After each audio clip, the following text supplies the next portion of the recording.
हाँ यार, next question करते हैं। नेक्स्ट क्वेश्चन है एबीसी जो है वो 3 2/2 के मैट्रिसेस दे रखे हैं, इंट्रीज रियल है। बी जो है वो आई प्लस ए का इनवर्स दे रखा है। ए प्लस सी की वैल्यू आई गिवन है, बी इंटू सी मैट्रिक्स हमें ये गिवन है, तो सी बी इंटू दिस हमें ये गिवन है, तो x1 प्लस x2 चाहिए। ठीक है, तो यार देखो b इंटू सी गिवन है, हमें c इंटू बी चाहिए। c इंटू बी यदि चाहिए तो क्या करें यार हम, c इंटू बी, तो c इंटू बी, तो c ये है और ये है, तो c की वैल्यू हम ऐसा कर सकते हैं। देखो b जो है वो i प्लस ए का इनवर्स गिवन है ना, तो b इंटू आई प्लस ए जो है वो किसके बराबर आएगा, आई प्लस ए इंटू बी के।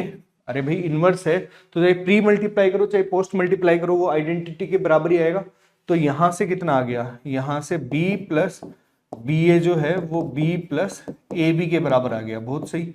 तो अब अपन b की वैल्यू या a की वैल्यू पुट कर सकते हैं। a की वैल्यू क्या है, i minus C, b into I minus C value put कर दी, तो a इंटू बी की वैल्यू है i माइनस सी। तो यहां से b minus B C equals to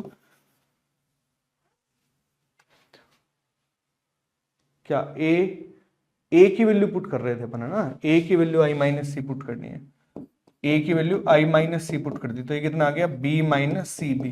तो ये b भी कैंसिल आउट हो गया, यहां से कितना आ गया B C equals to C B. तो ये तो पूरा का पूरा केस ही सोल्व हो गया।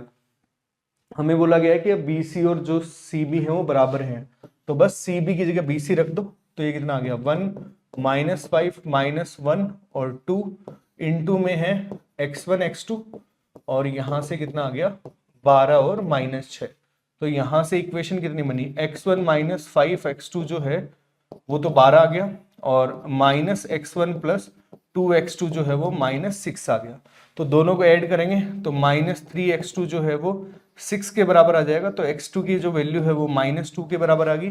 x2 की वैल्यू यदि -2 के बराबर आ गई तो x1 की वैल्यू 2, तो x1 की वैल्यू 2 आ गई। तो हमें x1 प्लस x2 चाहिए था, x1 प्लस x2 जो है वो 0 आ जाएगा। तो जो सेकंड ऑप्शन है वो अपना करेक्ट आंसर हो जाएगा।